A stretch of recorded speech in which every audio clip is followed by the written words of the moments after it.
Did you know that 38% of the population is eligible to give blood, but only 10% actually do? Why is that? Well, we've heard all sorts of reasons why people don't donate blood. I definitely enjoy being a blood donor, but I don't have enough time. It just doesn't really occur to me to do it unless I see it somewhere. I'm just scared of needles.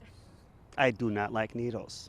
Because you hear stories about, hepatitis and needles and things that happen, not only donating blood, but in a dentist office or wherever. So the whole idea of being exposed to that more than you would have to be is, why take the risk? Well, we're going to set the record straight and put some of our donors to the test to see how well they can separate fact from fiction. One of the biggest misconceptions about blood donation is that you can catch a disease from donating blood. Can you catch a disease from donating blood? No. The needle that we use to collect blood in every kind of configuration, automated and otherwise, is a sterile, single-use needle that is used once and is discarded and couldn't possibly be used a second time because it's intricately connected to the collection bag or set. In other words, it's built right into that. It's not something that you can take off and use on a different set or use on a different donor. It has to be part of the set that is used. So the only thing that you're going to get from giving blood is the good feeling of knowing you've done something that profoundly affects the life of an ill or injured patient. You are not going to get any kind of disease by giving blood. Does it hurt to donate blood? No, not at all. Generally, it does not hurt, and the hurt that a donor experiences in relation to the hurt that a patient that needs a transfusion and needs that product to live, to have another chance for life, it certainly is no comparison. Can you gain weight from donating blood? No. That's correct. What about can you lose weight from donating blood? No.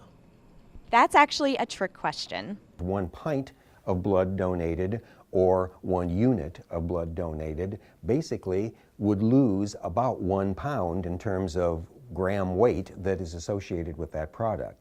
So if you weighed yourself, donated a unit of blood, and got up and immediately weighed yourself again, you would weigh 1 pound less. But don't get too excited and drop that gym membership just yet. You will gain that pound back as soon as you hydrate yourself as instructed.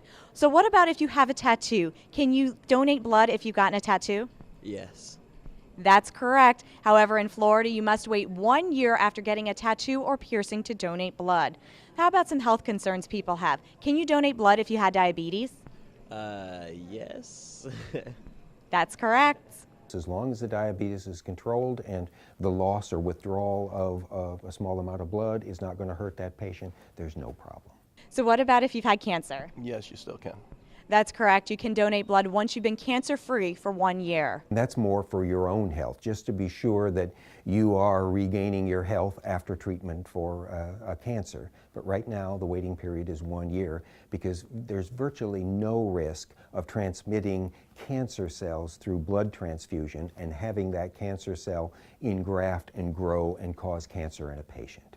You need to be 16 years old to donate blood, but are you ever too old to give the gift of life? No, never.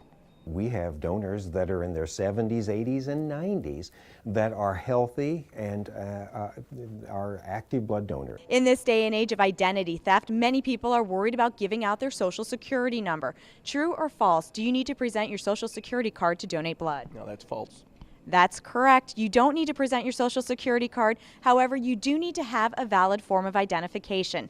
And finally, if you've been deferred, it doesn't mean that you can't give blood ever again. It usually just means you can't give blood today. So be sure to check our website to see whether or not you are eligible to give blood. Low iron is often a cause for deferral, especially in women. This is a very short-term deferral, and it's often easily corrected. I'm Nancy Gay for Florida's Blood Centers, where local heroes are saving lives.